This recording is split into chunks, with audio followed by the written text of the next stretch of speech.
All right, let me share my screen.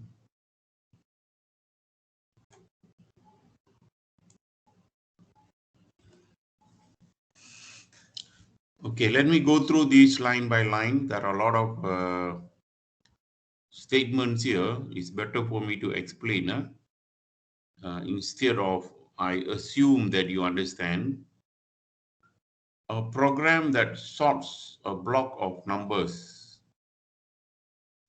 The entire block of numbers must be stored in the memory for the sort operation to take place.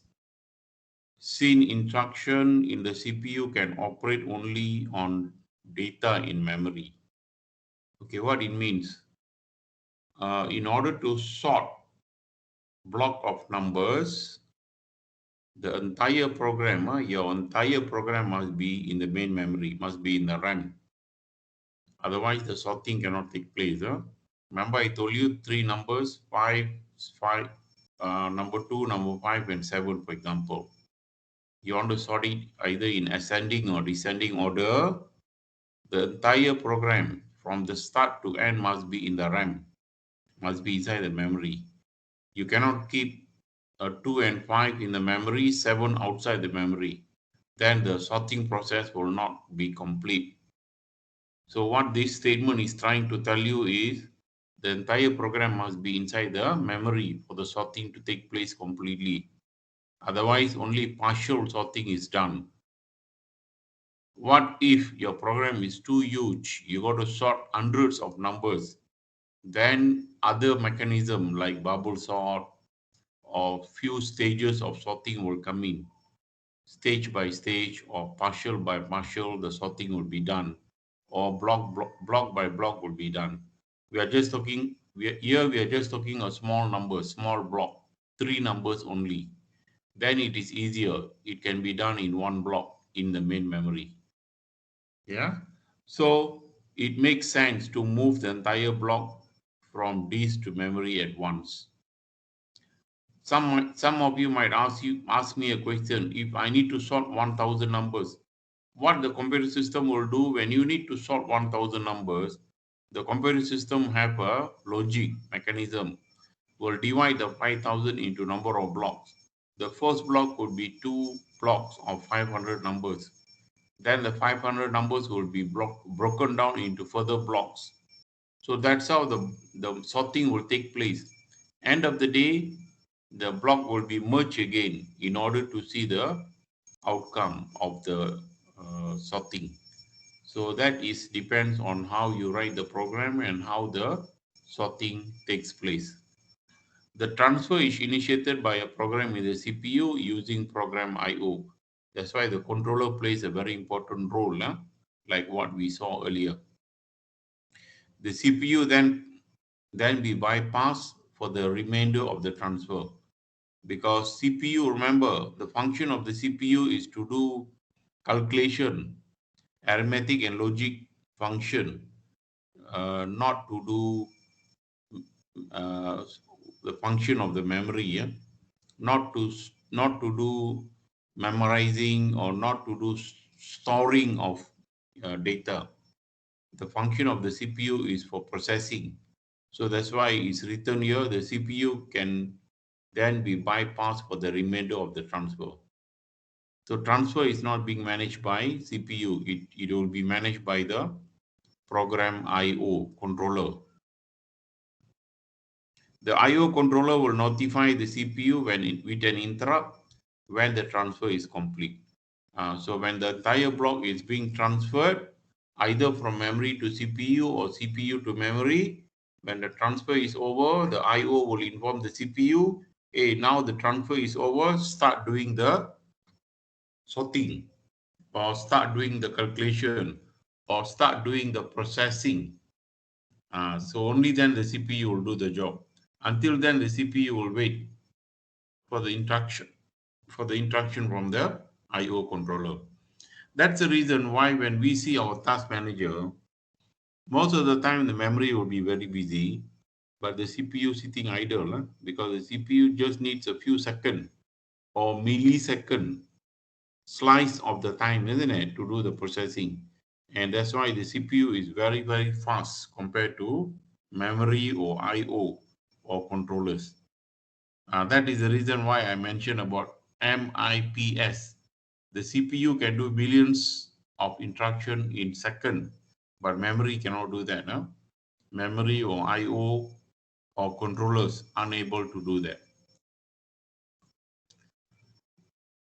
All right. So still we are talking about DMA, direct memory access. It's all being managed by the IO, program IO or controllers. So to initiate the DMA, the location of the data on the IO is very important. It's actually still explaining about this diagram, all these diagram, the step 1 to step 4, how the controller transfer the data from IO device into CPU and vice versa. Starting location in memory, size of the block, how big is the block of data, direction of transfer, read or write, and interrupt to CPU upon completion of DMA. So this is one complete so-called uh, memory access. Read the memory, fetch and execute cycle, complete. So that is what we call direct memory access instruction. Some initiation and control among the DMA. CPU normally instruct IO to this controller.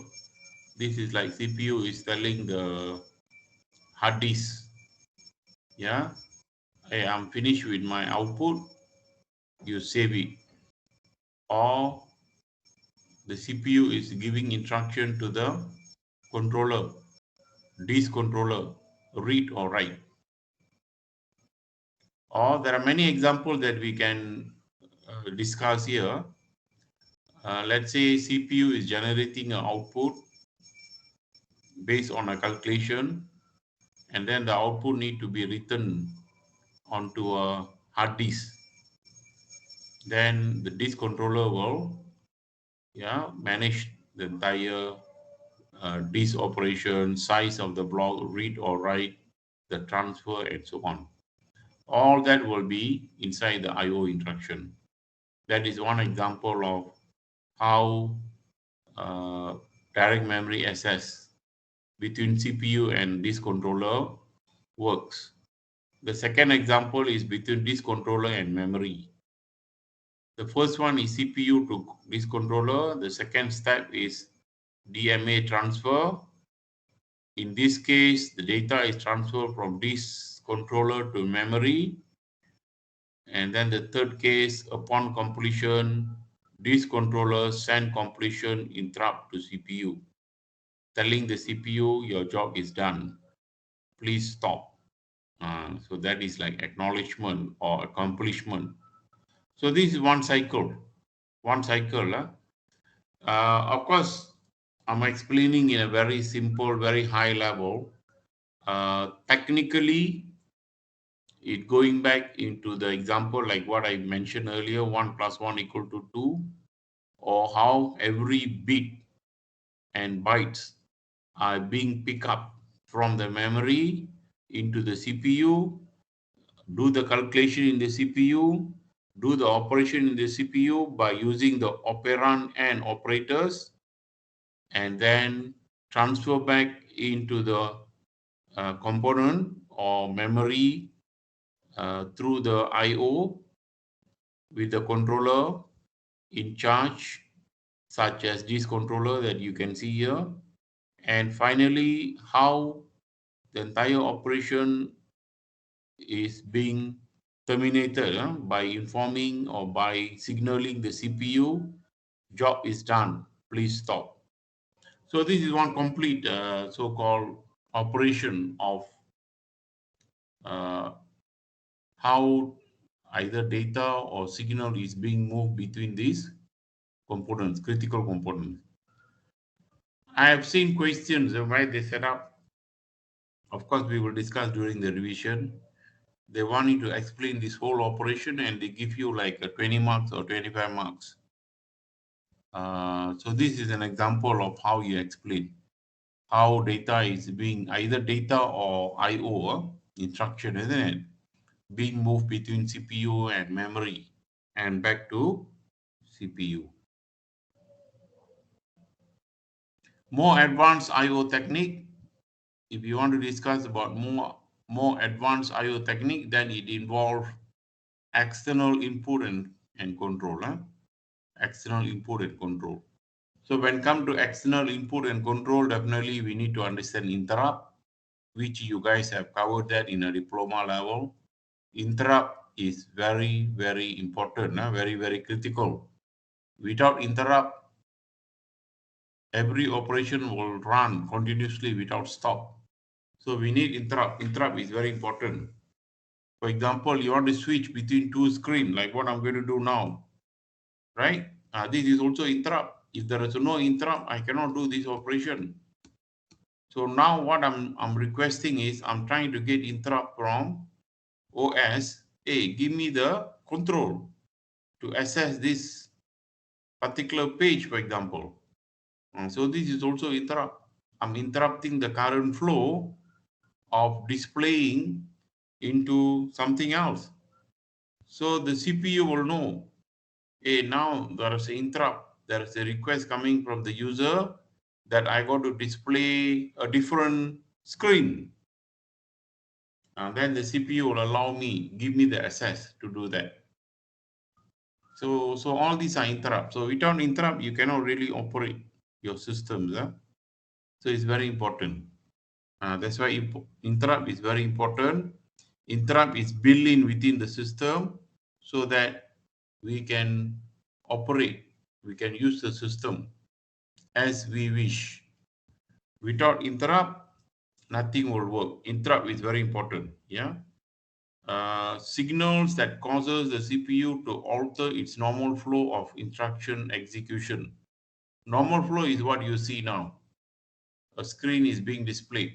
Slide presentation is my normal flow now. But when I ask for interrupt, that means I make a request to the CPU. CPU, I need something else. I don't want this normal flow.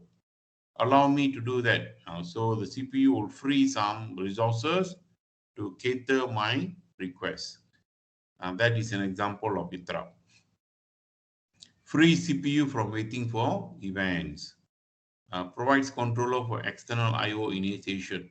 So what I'm doing is actually I'm doing external I/O control because I use the alternate tab key to move around. So that is interrupt. That is an example of interrupt.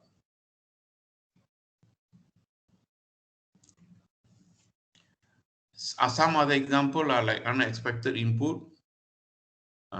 This is especially under automated mode. Example, let's say you are driving, and then all of a sudden your phone rings, or all of a sudden your car start receiving input. That is unexpected input. Or there is external signal or external data interfacing or interrupting or controlling your current flow. All those are interrupt. And interrupt in most cases are purposely built in or designed. Yeah, like the vacuum cleaner in the house, isn't it? When you allow the vacuum cleaner, the bomba unit or the iRobot move around to clean your house, every input from external is important for the vacuum cleaner. Otherwise, you will see the vacuum cleaner knocking, keep on knocking every wall and so on. But now the vacuum cleaner is smart. When the vacuum cleaner receives an input from external, if there is a wall, it moves away or it stops and then it starts reacting. So that is an example of interrupt. Good interrupt. Yeah. I got a question. So you Yes. said about the vacuum cleaner, right? Mm. Does this mean that they restore the data, like they remember your room size, something like that? Again, I didn't get your question. What is your question? The vacuum cleaner? Um, you know Roomba, right? Roomba, the Yes, yes. automatic vacuum cleaner. Does it Mm. have like what's the component that makes the Roomba remember the room size, like the room layouts? Yes, yes, yes, yes. Okay. Some of the robots, iRobots or Roomba, actually built in with AI capability. This is what they're claiming. So what they have is actually when the Roomba moves around your houses a few times, it takes that image and it store it as one block of image, and it remembers that, for example, plan A, plan B, plan C. So whenever the Roomba is moving, the software, the program, IO program software in the Roomba robot will try to implement one of the plan A, B, or C. And whichever matches the most, it will implement or it will start using it. But the first few round, you will see sometimes if you program it earlier, you can tell press A, B, or C, and then the robot will work according to the plan A, B, or C. Or if you just type, or if you just press clean, it will start with one of the option, and after some time it will pick up one of the option. Because after some time, so-called the AI inside the Roomba has understood that what I need to do is plan B, not plan A or C. So they call there is some kind of AI inside that robot lah, which the Roomba start you executing after some times. Yeah. So that's how it works. Remember, we call this a block of code. So there will be a couple of blocks inside there. So the robot will use one of it.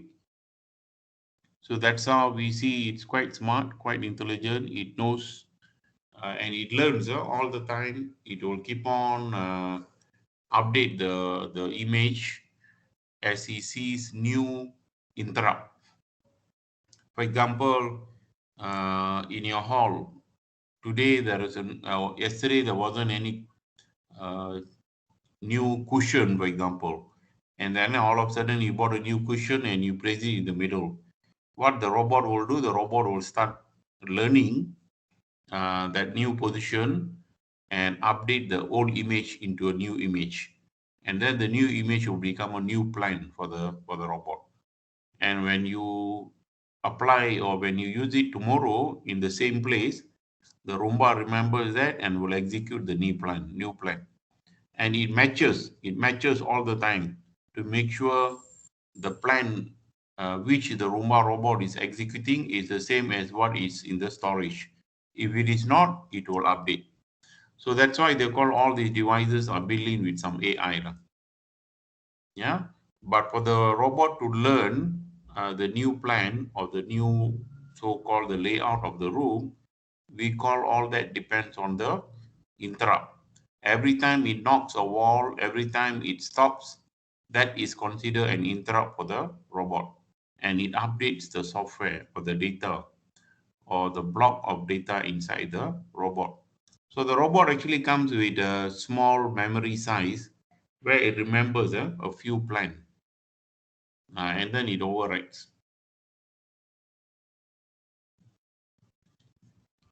Other examples of interrupts are like abnormal situation, power failure, an example, or hard disk full, or runtime error. All these are interrupt as well.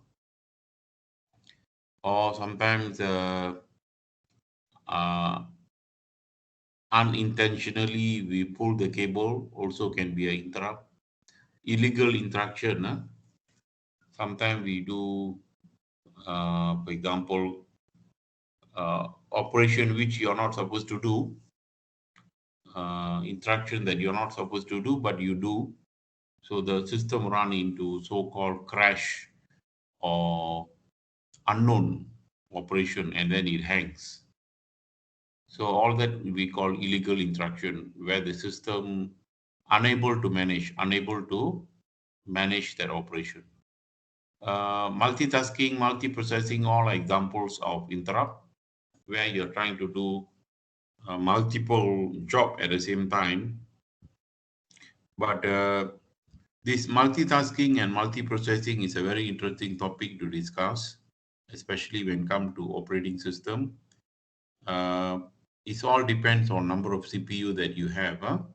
Like in our case, if your CPU is only a single unit, then there is no such thing multitasking or multiprocessing.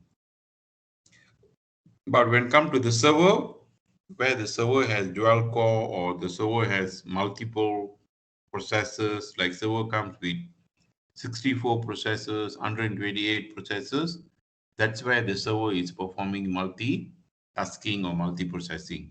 Definitely not our laptop or desktop, which comes with a single processor. Huh?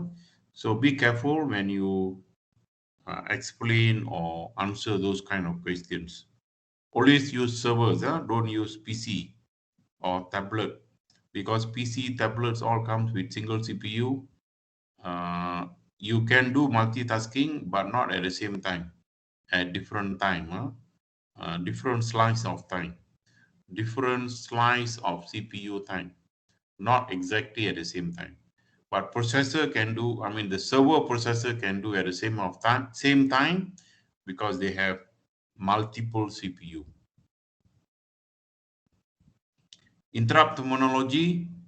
Uh, Remember, I told you guys, IR uh, is the interrupt term, or they use IRQ. There are 32 interrupt lines in the system. Why some of you might ask you why 32? Because remember, our computer system, first we started with 8, then 16, then 32. I think 32 is more than enough. Of course, we have 64, 1 to 8, and so on now in terms of architecture, but 32 is more than enough. Even 32 registers is more than enough. So the same goes to 32 interrupt is more than enough. So they use numbers IRQ0 to IRQ31. So what are these numbers means? For example, when I do this kind of interrupt, maybe the system OS or MS Windows will consider this interrupt number 5. Example, I'm just giving you an example. So that's how the interrupt will be labeled.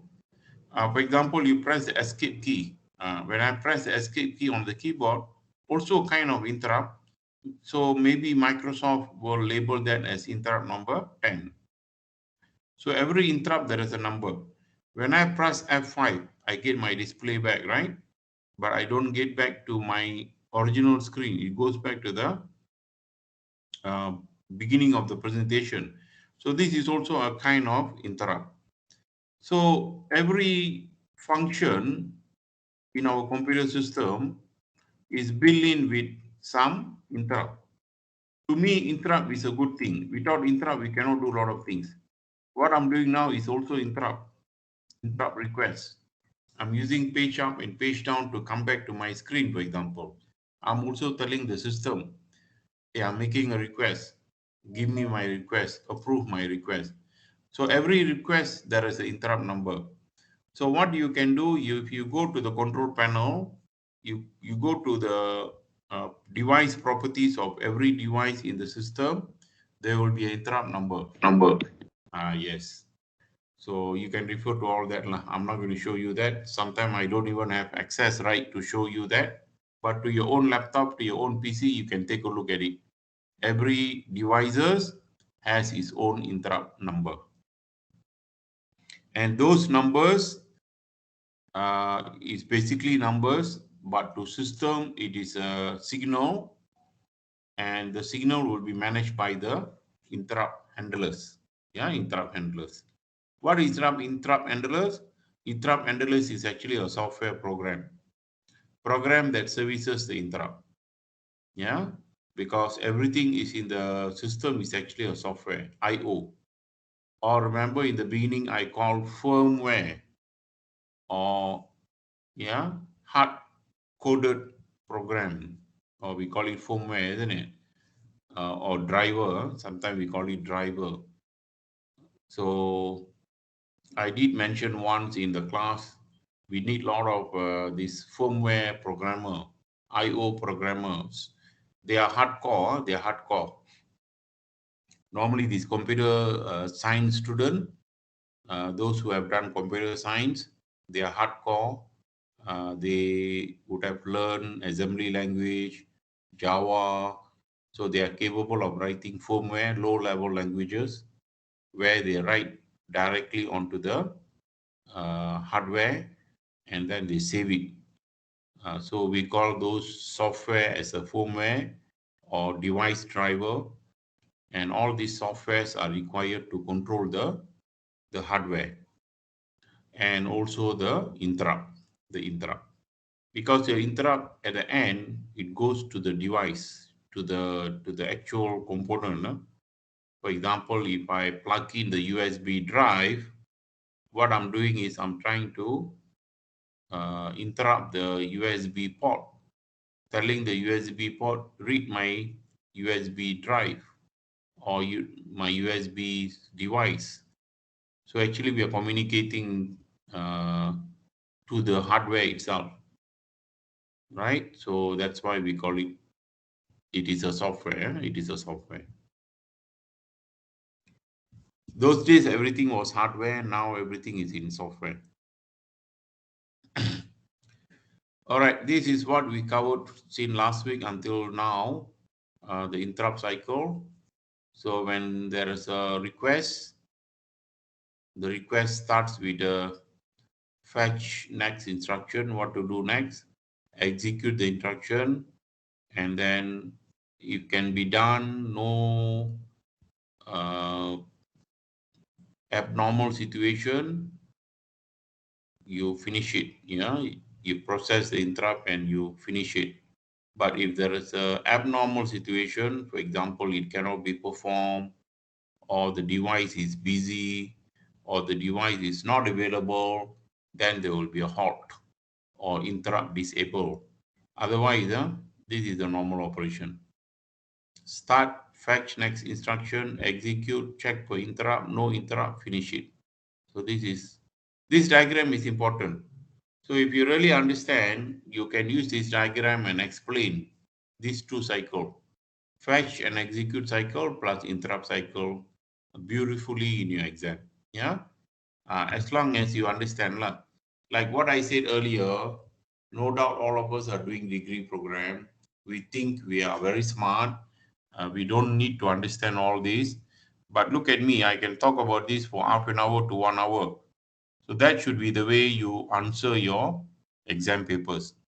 Write as much as you can. Remember, I told you a couple of weeks ago, if it is wrong, we are not going to minus mark. If it is wrong, it's wrong. You wasted your time, that's all. Anyway, you have 3 hours, more than enough. But if you don't write anything, you don't get any marks. That is the problem. So please write as much as you can. But the problem is, you might ask me, hey, what to write? I don't know what to write. So you must read. You must read. You must understand. Open up some books. Yeah. Then only you can write about it.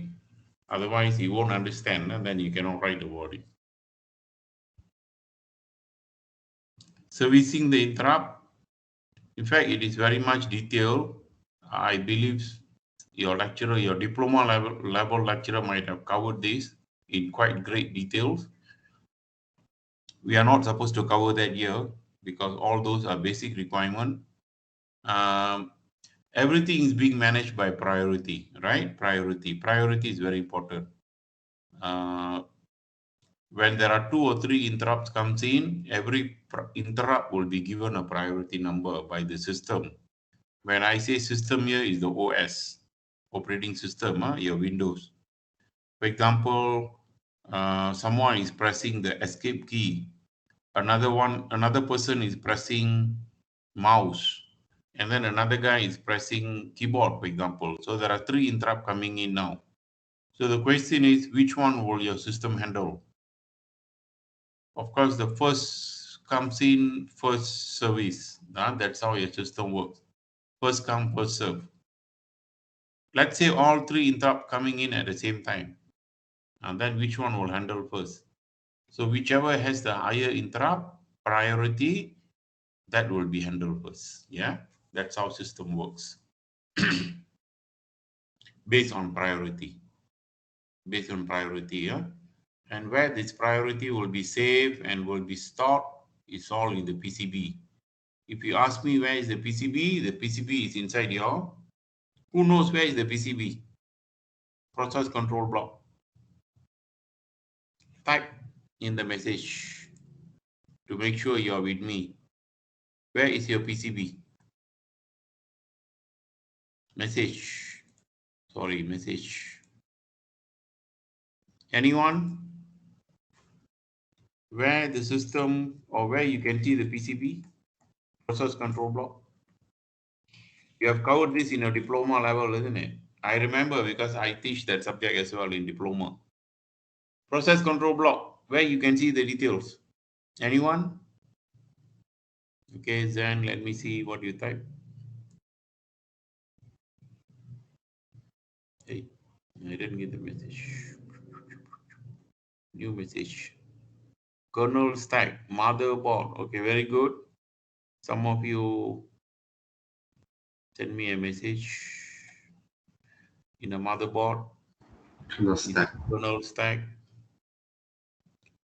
You can see your PCB in Task Manager, huh? Task Manager.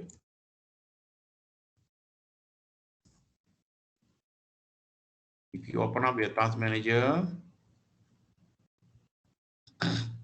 even you have your Task Manager, okay.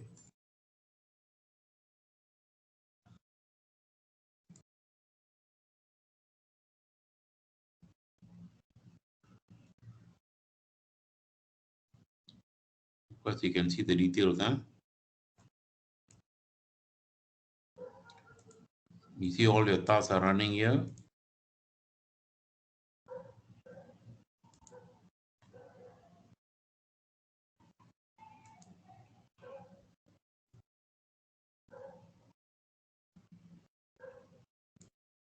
Hmm.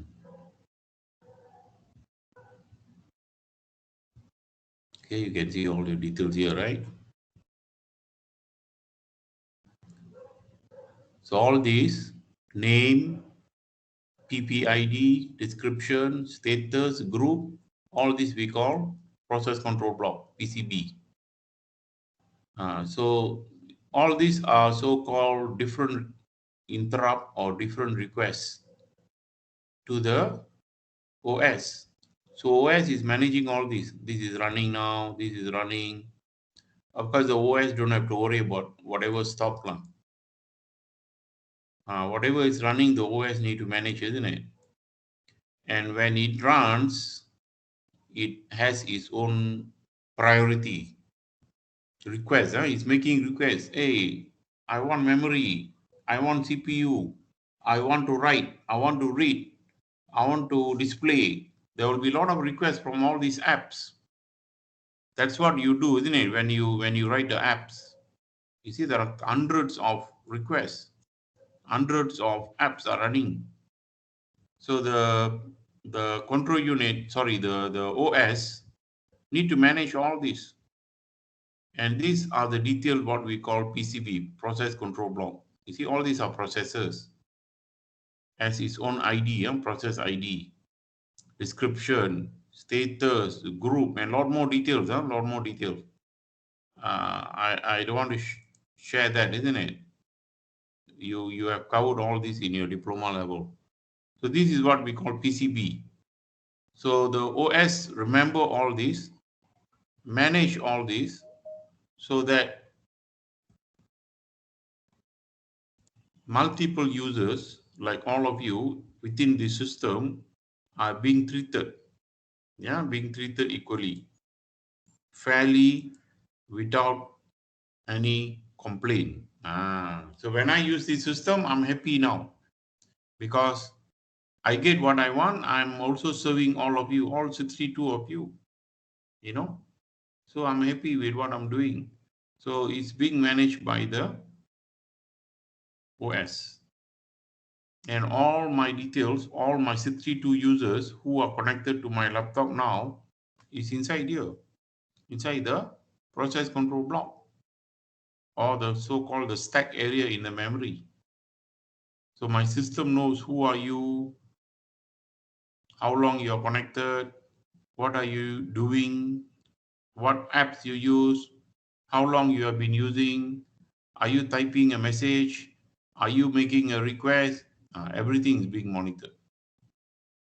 And whenever you make a request, for example, you thumbs up, you're making an interrupt, you're making a request. All right, that's how the system works. So since many interrupts exist to support I/O devices, most of the interrupt handling programs are known as device drivers. So what is device drivers? All the software that is running at the device level to perform a very specific function. Yeah. Remember those days, when you buy a device, for example, I still remember when I buy a new mouse, the guy will give me those days we started with the disk, floppy disk. Then later he gave me a CD-ROM. Then from CD-ROM, then I got a optical disk, a small one. Then they gave me some kind of USB port, USB storage. Things change, along the way. Nowadays, you you want to buy a new device, you don't need the driver because the driver is already built in for you by the OS supplier, by the Windows, by Microsoft.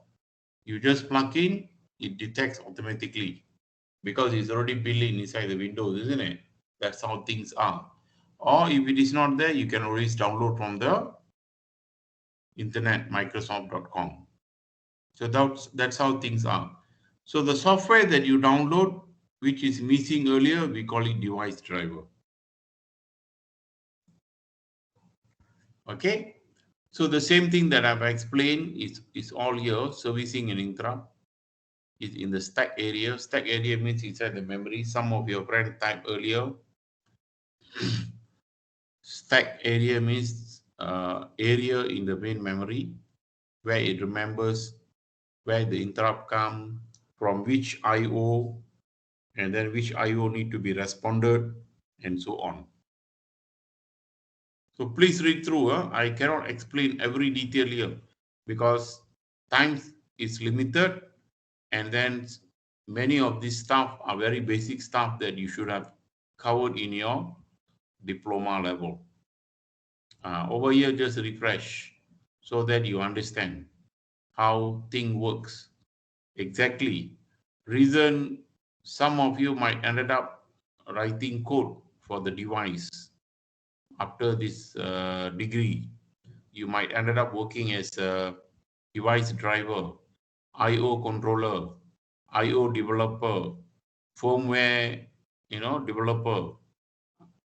If you work with Motorola is so good in writing or creating new devices, and they are very good in, actually they are expert in firmware, or what we call device, creating a lot of devices. Motorola, in fact, is one of the first firm who came out with a handphone those days. They are the one actually came out with a handphone where you can do program.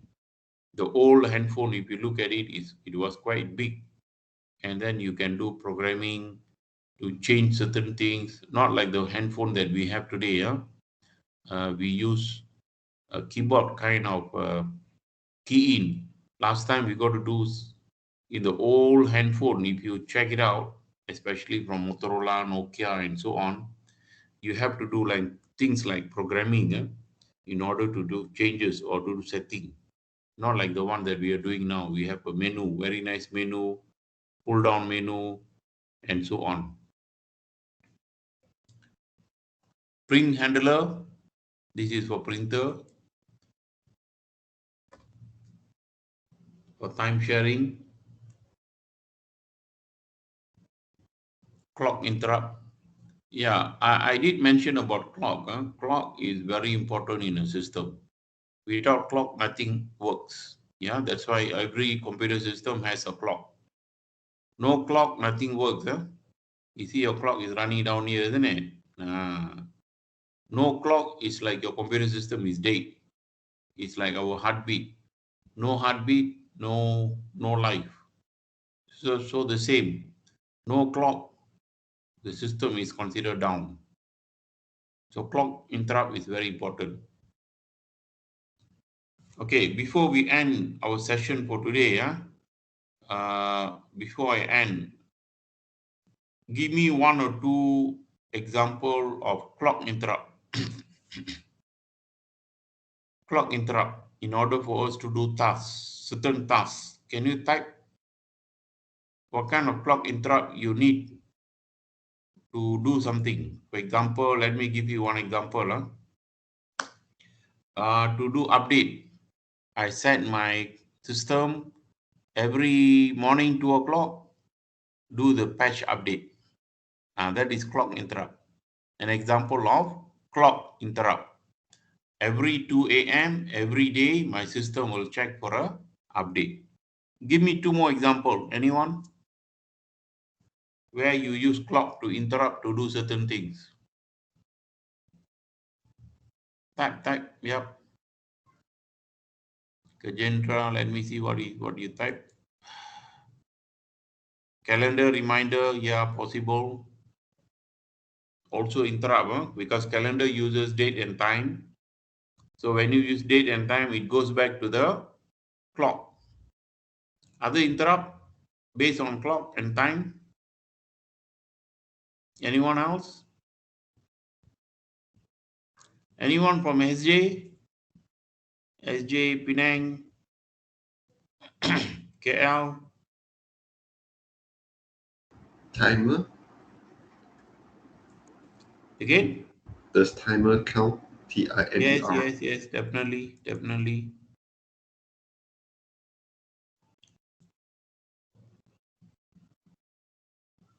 When a new file is shared among groups in Google Drive, that is not really a time-based interrupt. That is just read-write interrupt. Read-write rather than time. Once is given, read or write. It doesn't, I mean, time is not time dependent. Time dependent is like alarm. Yes, you are right. Alarm. Uh, every 6 o'clock in the morning, make sound. That is clock based. Alarm is very good. Like your friend said earlier, timer is very good. Patch update, backup. Remember, IT guys, backup. Every 2 o'clock in the morning, I do backup. Like how your Instagram or how your WhatsApp messages are being backup. You set that in a Google, isn't it? In the setting. Every 2 o'clock in the morning, do my backup when I'm sleeping. That is clock-based interrupt. Clock-based activities. The system will automatically pick up. That is what you see here. How the OS manage clock-based interrupt. Okay, let me move on. Interrupt processing method.